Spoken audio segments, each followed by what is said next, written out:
하겠습니다. 저와 함께 우리 한 목소리로 읽겠습니다. 시작. 그리스도의 말씀이 너희 속에 풍성하게 하여 모든 지혜로 피차 가르치며 권면하고 시와 찬송과 신령한 노래를 부르며 감사하는 마음으로 하나님을 찬양하고. 아멘. 또 시작. 무엇을 하든지 말이나 이래나 다 주 예수의 이름으로 하고 그를 힘입어 하나님 아버지께 감사하라. 아멘. 자, 오늘은 그리스도의 말씀이 너희 속에 풍성히 가게 하라는 제목으로 말씀 전하도록 하겠습니다. 2026년은요, 여러분 무슨 해일까요? 항상 우리 2025년은 무슨 해 하잖아요. 이 2025년은 병오년이라고 하는데, 병오년은 무슨 해인 줄 아십니까? 붉은 말의 해입니다. 붉은 말의 해. 붉은 말 하면 생각나죠. 전통적으로 병오년은요, 역동적이다, 그리고 열정적이다, 그리고 결단을 상징하는 그런 해로 여겨져 왔습니다. 신앙적으로 말하자면 혼란과 변화가 많은 시대일수록 사람의 열심이나 내지는 기운이 아니라 하나님의 말씀이 굳게 서는 결단이 필요한 시간이라는 거죠. 우리는 분명히 혼돈의 시대를 지금 살아가고 있습니다. 무엇이 옳은지, 어디로 가야 하는지, 내 삶을 무엇에 맡겨야 하는지 참 알기 어려운 시대지요. 자고 일어나면 새로운 뉴스들이 막 이렇게 그게 좋은 소식 같은지 모르겠는데, 하여튼 여러 가지 소식들이 우리를 두려움, 걱정, 근심, 염려하게 만드는 그런 시대를 살아가고 있습니다. 이런 급변한 세상 속에서 한치 앞도 예상할 수 없는 이런 시대일수록 성경은 우리에게 분명하게 말씀하고 있죠. 뭐라고 말씀합니까? 영원한 것을 붙들라고 말씀합니다. 바울 골로새 교회 성도들에게요, 아주 단순하지만 결정적인 한 가지 능력을 주고 있습니다. 오늘 본문은 첫 부분이죠. 그리스도의 말씀이 너희 속에 풍성히 가게 하라. 다 같이 따라하십니다. 시작. 그리스도의 말씀이 너희 속에 풍성히 가게 하라.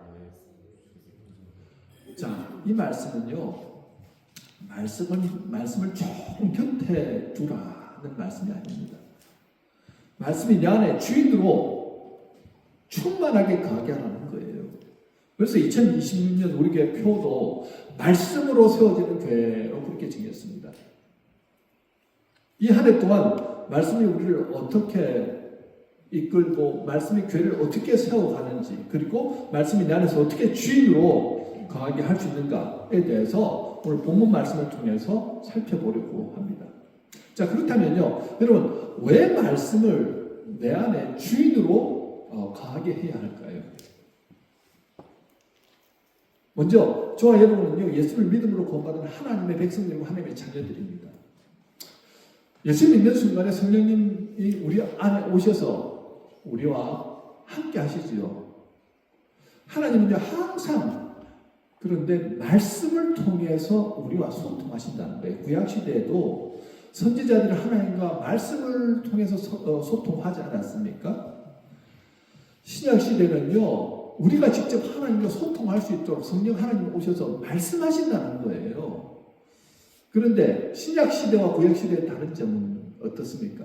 구약시대는 하나님께서 선지자들에게 직접 이렇게 음성을 통해서 본 어떤 상징성을 통해서 말씀하셨다고 한다면요, 우리에게도 그런 방식으로 말씀하시기보다는 주로 하나님의 말씀을 통해서 우리에게 말씀하신다는 거예요.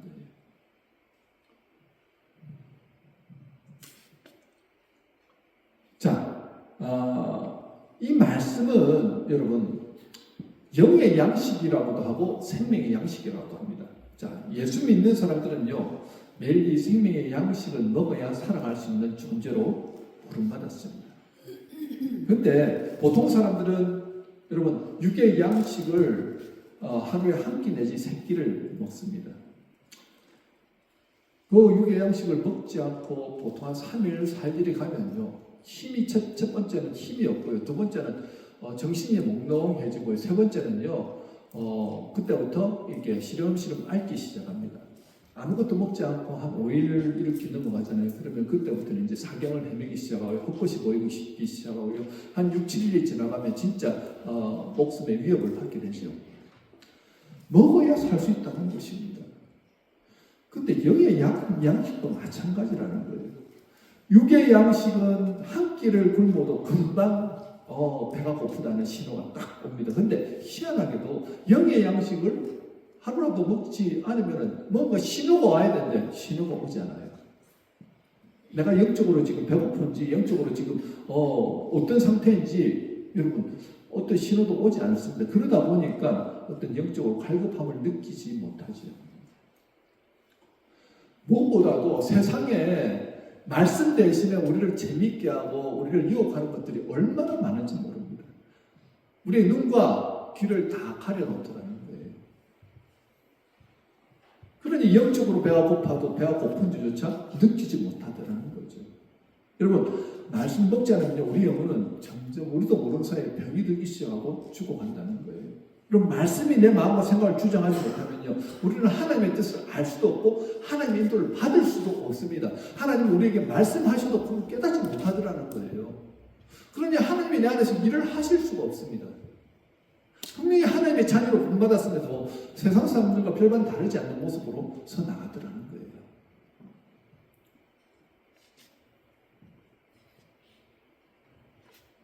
말씀이 공급되지 않으면요, 그리스도의 향기가 내 안에서 흘러나올 수가 없습니다. 계속 영적으로 허기진 상태, 영양분이 공급되지 않는 상태로 그렇게 살아간다는 거예요. 그러니까 어떻게 해요? 힘도 능력도 없는 그런 상태로 서 나가죠. 영적으로 힘이 없으니까 사탄의 밥이 되기가 너무 쉽더라는 것입니다. 여러분 우리가 혼돈의 시대를 살아갑니다. 혼돈의 시대에는요, 악한 영이 계속 활개치면서 우리를 공격한다는 거예요. 이 혼돈의 시대에 말씀이 임해야 하나님의 사람들은 힘차게 능력 가운데 살아갈 수 있습니다. 여러분 우리가 살기 위해서는요, 그리스도의 말씀이 우리 안에 풍성하게 거해야 한다는 거예요. 자, 말씀이 내 안에 풍성히 거하기 위해서는 어떻게 하면 좋겠습니까? 먼저는요, 말씀을 듣는 자리에 자신을 노출시켜야 합니다. 로마서 10장 17절 우리 함께 읽을까요? 시작. 그러므로 믿음은 들으면서 나며 들음은 그리스도의 말씀으로 말미암느니라. 자, 말씀이 풍성히 가는 첫 출발은 뭐라고요? 말씀 앞에 자신을 노출시켜야 한다는 거예요. 말씀을 듣지 않으면서 말씀이 거하기를 기대할 수는 없습니다. 북한 같은 경우에는요, 말씀이 완전히 잘못되어 있습니다. 성경을 읽다가 걸리면요, 저기 아오지 탄광 같은 데 가서 엄청 고생하게 되고, 고생은 끝난 게 아니고 평생 빨간불이 딱 끄인다는 거예요. 이 사람은 반동분자, 기독교인, 예수를 믿는 사람, 평생 꼬리표를 달고 살아가는 거예요. 여러분 예수 믿는다는 것은 북한에서는 목숨 걸고 사는 겁니다. 그러니까 말씀이 희귀해요. 참 희한하죠. 말씀이 희귀한데 그 사람들은 말씀에 칼급합니다. 어떻게 해서든 말씀을 읽으려고 하고요, 말씀 안에서 답을 찾으려고 하더라는 거죠. 근데 우리는요, 말씀이 너무 풍성하잖아요. 풍성해서 그런지 말씀을 귀하게 여기지 않습니다. 여러분 말씀이 임하면요, 태초에 말씀이 임해서 어떤 역사가 일어났습니까? 하나님이 태초에 말씀으로 천지를 창조하시잖아요. 천지가 창조되었습니다. 여러분 하나님의 말씀이 조선의 백성들에게 임했을 때 암흑 같은 그 조선에 어떻게 개화가 시작되더라는 거예요. 하나님 말씀이 노비로 살던 박서양이라는 그 사람에게 임했을 때, 그 당시에는요, 노비가 빈민으로 신분으로 올라갈 수도 없고 또 중요한 직책으로도 올라갈 수 없죠. 근데 노비인 그 박서양에게 임했을 때 그가 말씀을 듣고 빈자가 꿈을 가지고 어떻게 해요? 나중에는 조선 최초의 외과 의사가 되더라는 거예요. 얼마나 차별이 심하고 얼마나 극심한 고통 가운데서 말씀이 역사니까요, 사람이 살아나고 살 힘을 얻고 비전과 꿈을 가지고 살아가게 되더라는 거지. 여러분 그늘에 모아둬서 시들시들 주고 가는 그 화분 있잖아요. 꽃 화분이라든지 나무 화분을 가져와가지고 햇볕에 두고 물을 조금 주면서 그렇게 햇볕을 계속 저기 놔뒀더니 뭐 다른 거 뭐 특별히 하지 않았는데도 나중에는 푸릇푸릇 이파리가 살아나고 이게 점점 살아나기 시작하잖아요. 꽃과 화분도 빛을 받으면 과학순 작용으로 살아나는데 하나님의 사람들은요 특징이 말씀을 들으면 살아나게 돼 있다는 거예요. 믿으십니까? 아멘이에요. 그냥 우리 영혼만 살아나는 게 아니고요 육까지 살아납니다. 영, 혼, 육이 다 살아났어요. 정말 말씀을 듣는 자리에서 행복을 누리더라는 거죠. 아 정말 말씀 드리니까 좋다. 말씀 드리니까 참 하나님이 나와 함께 하시는구나. 말씀을 들었는데 자기가 행복을 누리더라는 것입니다. 여러분 일주일에 한 번 설교 듣는 것으로 신앙생활 잘한다고 생각하시면 큰 오산입니다. 아유 그래도 이 자리에 여러분 나오신 거 너무 잘하신 거예요. 그런데 한번 잘 생각해 보십시오. 일주일이 여러분 이건 퀴즈인데요. 일주일 하루가 24시간이고 일주일은 몇 시간일까요? 시간으로 하면 대략 한번 생각해 보십시오. 24시간 곱하기 7 하면은 산수잖아요. 딱 나오죠. 몇 시간? 168시간. 금방 나오죠. 그러면 좀 더 어려움을 내겠습니다. 이 168시간을 분으로 환산하면 몇 분이겠습니까? 갑자기 머리가 아프시죠? 곱하기가 조금 더 복잡해지죠? 산수입니다. 1080시간입니다. 1080시간. 1080시간 중에서 여러분들이 오늘 나와서 말씀을 듣는 시간은 30분이에요. 예를 들자면 주일 예배에 들어와서 듣는 말씀 이 30분으로 내 할 바를 다 했다 생각하면 그건 큰 오산입니다. 주일 예배의 말씀은요 쉽게 얘기하면 우리가 이런 거라고 생각하시면 됩니다. 만약에 바이타민이라든지 영양제 있잖아요. 우리 몸에 좋은 그거 하나 먹고 밥은 안 먹고 일주일 동안 버티는 것과 마찬가지라는 거예요.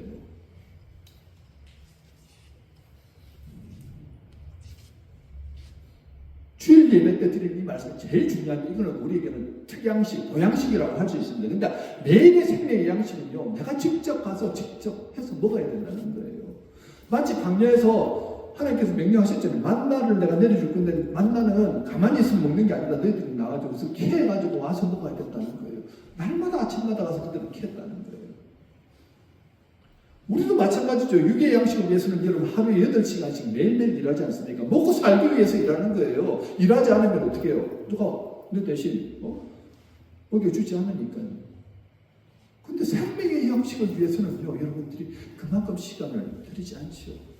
영적으로 살기 위해서는요 주일에 한 번 말씀 듣고 주중에 말씀과 상관없는 삶을 살고 있다고 한다면 영적으로 심각한 영양 결핍 상태에 걸려 있다는 것입니다. 이미 영적 건강에 빨간불이 지금 켜진 상태라는 거예요. 여기에 계신 분들은 주일에 큐티도 하시고 매일 성경 통독도 하시고 또 필사도 하시는 그런 분들이라고 생각하지만 만약에 그렇지 않다고 한다면 여러분들이 지금 영적 건강 상태를 말씀드린 겁니다. 여러분 내 영이 잘된 같이 내 범사가 잘 된다고 성경은 분명히 말씀하셨고요. 그게 약속이에요. 내 영이 잘된 뭐가 잘 된다고요? 내 범사가 잘 된다는 거예요. 여러분 의식적으로 말씀을 듣기 위해서 시간을 내어야 합니다. 매일 시간을 내어서 억지로라도 말씀을 먹어야 우리가 살아난다는 거예요. 어떤 분들은요 아침 또는 저녁 출퇴근 시간에 큐티 하시는 분들이 있어요. 요새 이게 잘 됐잖아요. 앱이 잘 됐으니까 제가 매일 아침마다 큐티의 교재를 올려드리잖아요. 그럼 그거 쭉 읽어보고 그러면서 내가 주시는 특별히 몇 번 읽다 보면 말씀이 딱 와닿거든요. 그리고 그걸 느낀 것을 또 이렇게 카페에 적고 결단을 간단하게 적고 이렇게 하는 게 한 15분에서 20분 정도 걸릴 겁니다. 출퇴근 시간에 그렇게 하시는 분도 있어요. 목사님 이것도 좀 힘든데요. 그런 분들은요. 그게 나오는 간단하게 목사님 이 설명해 놓은 그게 있어요. 그러면 그거 틀어가지고 듣고 이런 말씀이구나 하고 그냥 그 정도로라도 내가 말씀에 노출을 시키는 거예요. 어떤 분들은요 자기가 운동하면서 운동하면서 달리기를 하든지 아니면 헬스를 하면서 귀에 꽂고는 목사님 말씀을 들으면서 그렇게 하신 분도 있고요. 어떤 분은요, 아침 일어나자마자 나는 매일 일어나자마자 자동적으로 공동체 성경 이렇게 매일 3장씩 읽겠습니다 하고 결단하면서 읽으신 분이 있습니다. 여러분 왜 그렇게 하는 줄 아세요? 하나님의 사람들은 말씀을 받지 않으면 시들시들 죽어가기 때문입니다. 여러분 얼굴 안에 기쁨이 사라졌습니까? 평화가 사라졌습니까? 근심, 걱정, 염려가 가득 찹니까? 불만과 불안이 가득합니까? 말씀이 역사하면요 그게 사라진다는 거예요. 하나님의 말씀이 나를 주장하시기 시작할 때야 비로소 어떻게 내 영혼, 육이 살아나기 때문입니다. 여러분 같은 일을요 66일 정도 하면 그게 습관이 된다는 거예요. 그것을 쉬지 않고 계속 하잖아요. 1000일을 계속하면 그것의 전문가가 된다고 합니다. 여러분 꾸준하게 쉬지 않고 매일 하십시오. 어떤 분들은 목사님 제가 해봤는데요. 뭐 해도 별 소용이 없던데요. 아니요. 꾸준하게 매일 시간을 정해서 하다 보면 나도 모르는 사이에 말씀이 파일업이 됩니다. 쌓이게 된다는 거예요.